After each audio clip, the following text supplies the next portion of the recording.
I use this recipe and I make it almost every week so that I have fresh bread in the house and I'm not buying stuff from the store. And this recipe is definitely beginner friendly and pretty much successful every time. I haven't had a failure with it yet, and I think largely that's due to the levain that you make the night before. It just makes your starter all bubbly and happy and allows it to make a beautiful loaf of bread for you. So I would definitely recommend including that step, and then at the end of the next day after you make the levain the night before, you should be able to enjoy a beautiful slice of sourdough bread with your dinner, which is fantastic. We're not messing around with bulk ferments for multiple days in the fridge, so it will be a less sour sourdough, but it still tastes wonderful and it doesn't require that much effort. It's essentially a no-knead recipe, so let's get into it and you'll see how easy it is too. So all you'll need today is some rape sourdough starter. I've made a levain just so I can make sure it rises, and then I use filtered room temperature water, and then I use sea salt, but you can use any type of salt. Obviously you'll need the hard white wheat berries, which look like this, and then also some way of grinding them. So you can use a hand grinder, you can use a Nutrimill, you can use whatever you want. And then I also use a scale, a baking scale, and then a bowl, of course. So let's get started.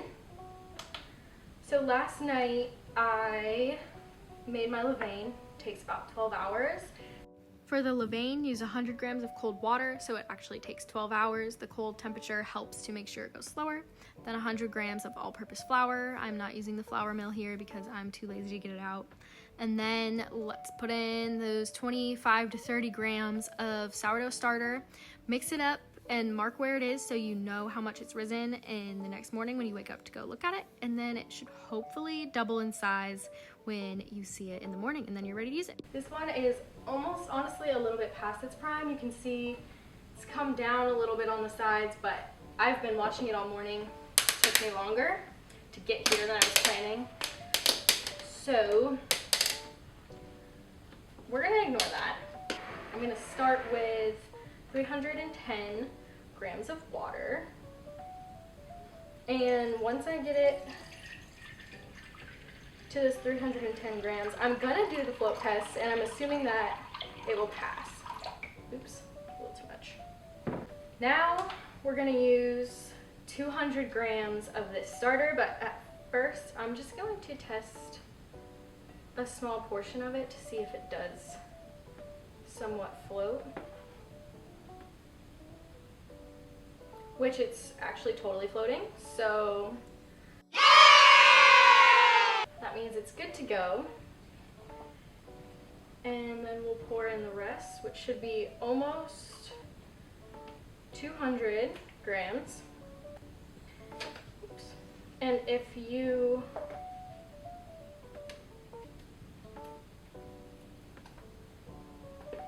we're gonna pretend that did not happen. Okay, so that's done. And that's all set and ready to go. So I'm actually gonna put that to the side. And I need to get 450 grams of these hard white wheat berries. I found that the grinder actually eats some of these up just a little bit. So I do about 4 to 7 grams more per recipe, depending on what I'm doing, and if I'm only grinding once. So we're gonna do 455 or 6, and then we are actually done with that. So next up, I'm gonna be using the Nutrimill, which is super loud, so I'll just explain what I'm gonna do beforehand. I like really fine ground flour, so we're gonna use the settings that are the lowest on the motor, so all the way to this side of that top knob and all the way as far as you can go close to the power, just making it start, but you want really fine, so you'll just do it a little bit with that second knob. So then you'll just take the lid off, dump all of these in, and then you'll plug it in, have your settings right, make sure that this spin is all the way shoved back so that you can see yes if you're using the Nutrimel, and then you'll just plug it in and start. And then all the flour will go into that bin. So I'm just gonna do that.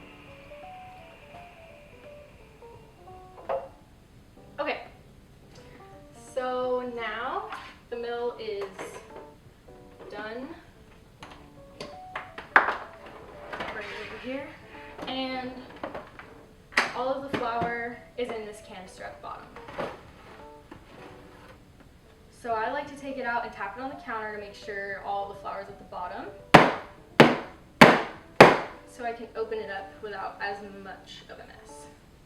And I've taken my sourdough starter and water and zeroed them out on the scale, and then I'm going to add this flour in. And then you got all your flour in here, and make sure you never clean your flour mill with water, because it will make a bit of a dough in the flour mill, which will kind of destroy it.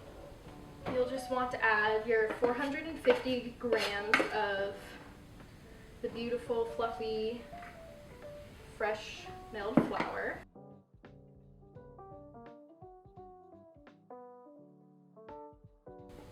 Okay, I have a very tiny bit left, which actually will be perfect. So I'm going to set that aside, and then I'm going to combine the last ingredient, which is 12 grams of salt.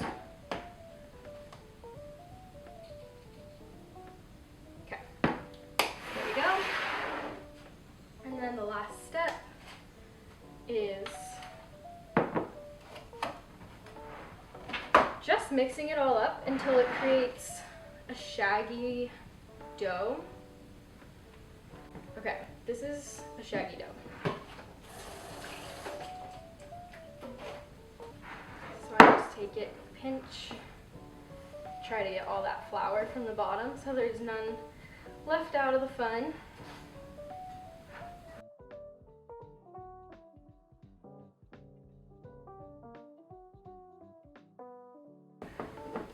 Time for the first stretch and fold. I think it's hopefully strong enough now.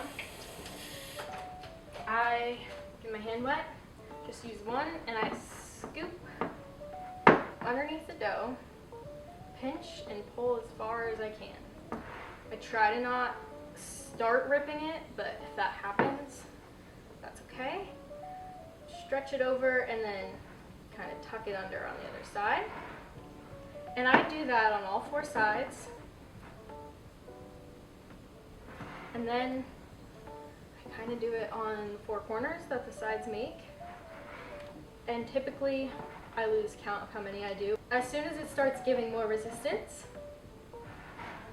that's when I kind of try to start slowing down, and then I let it rest for another 15 minutes. And then I'll come back and do 2 more after this, unless I think it needs a 3rd one.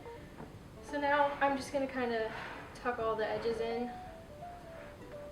This is really what's developing that gluten, so the more you stretch it, I found the stronger it gets in the end. Okay, and then I'm going to give it another 15-minute rest. Now I'm doing my 4th and final stretch and fold. Typically I've only had to do 3 stretch and folds, but this time, in order to get the dough to pass the window pane test, I had to do 4. And the window pane test is when you stretch out a piece of the dough and open it up like you see here, and see if you can see the light going through it, or kind of see your finger through the dough. And that means the gluten has developed and it is really strong, and so this will give you a really nice final product. Now that I've done 4 stretch and folds within 15-minute increments, I've been doing this for an hour, and I'm excited to be able to leave this on the counter to do its own thing for at least the next hour. I'll check in on it at the hour mark, and it'll probably need more time to bulk ferment after that. My instructions were not helpful, so this is a voiceover. I let it bulk ferment for an hour and a half, and it shouldn't go any longer than that if it's fresh milled because it will not proof properly. Feel free to give it more time if it's regular flour. I'm not flouring the surface because I want the dough to be sticky enough to create tension for itself on the surface. And I'm gonna use the underside of it to give it some of its shape, and I'm being gentle with it because it is fresh milled flour, and I've just had difficulty when I push out all the air in the shaping step with it rising during the proofing. So just want to be careful with that, and I'm just going to kind of start by getting it into a little bit of a and then I'm going to flip it over. It is pretty sticky, but I'm still able to work with it, and I'm going to just start shaping it. And whenever I shape, I kind of cup my hand and go underneath till I reach a point where I can feel the tension. So because I'm doing it in a circle, I do that on two sides for a little bit, and you can really see it starting to form on the surface, and you can also really feel it.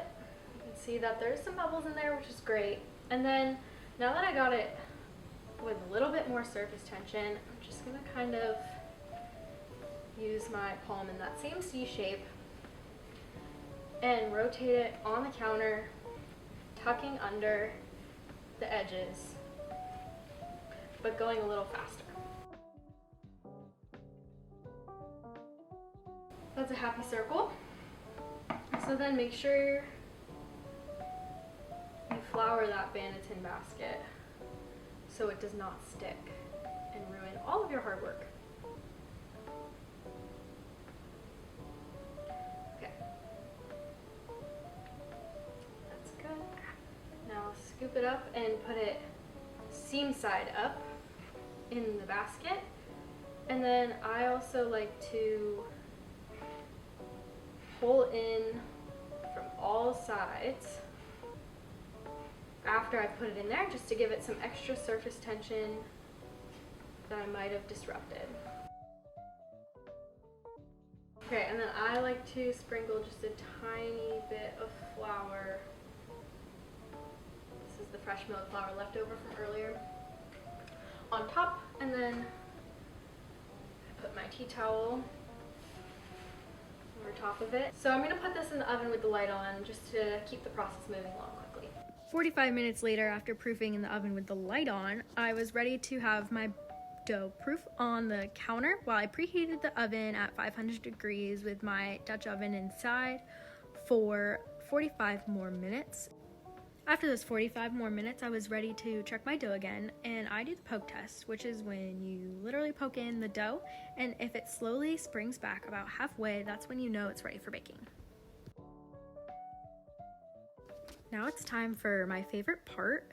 We get to score it. I use my razor blade, which I think is called a lame, and I like to cut as deep as possible because it just gives the dough room to grow in the oven and it won't crack the outer crust as much.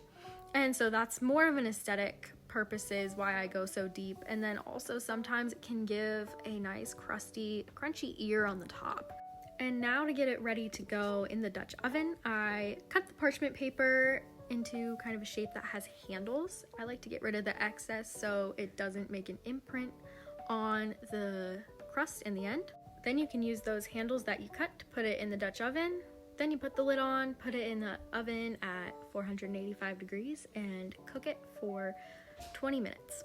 After 20 minutes in the oven at 485 degrees, I took out the loaf and I checked on it and decided to add another 5 more minutes with the lid on at 485 degrees. Then I checked it again in this clip and decided it was time to take the lid off and throw the loaf back in the oven for about 18 to 20 minutes. Then it should be done. This loaf is looking pretty much done. Just gonna listen. It sounds pretty hollow. That's how I like to check, and it's definitely been in the oven enough time, so hopefully really no risk of it being raw. I like how it eared up a little bit. Sometimes you can get that, sometimes you can't. But I should have cut it a little deeper. You can tell because there is a rip right here. All in all, I'm really happy with it, and I think that this loaf turned out great, and we will cut into it later, but for now I'm gonna let it rest, just out of the oven obviously, until it is fully cooled because it's still cooking on the inside. So it's just time to be patient, and then we'll eat it later. So despite this being a few days later, I was really happy with how this bread turned out. I just didn't need to eat it right away. We had some actually a previous loaf of the same type of bread that we were already eating through, but I wanted to cut it open on camera and show you the crumb. The crumb is the pattern and size of the holes on the inside of the loaf, and so this one you can see there are some bigger holes and some smaller ones as well. I like it to be less holy so that it holds the toppings better, but if you change to a higher ratio of water compared to flour, you'll get bigger holes in your crumb. So that's just one thing to note if that is something that you'd like. And then I liked how the bottom turned out here. It was dark enough, not burnt though, and it adds a nice crust and texture to the bottom. So yeah, overall I think that the cook was pretty spot on. You can always make it darker if that is what you desire.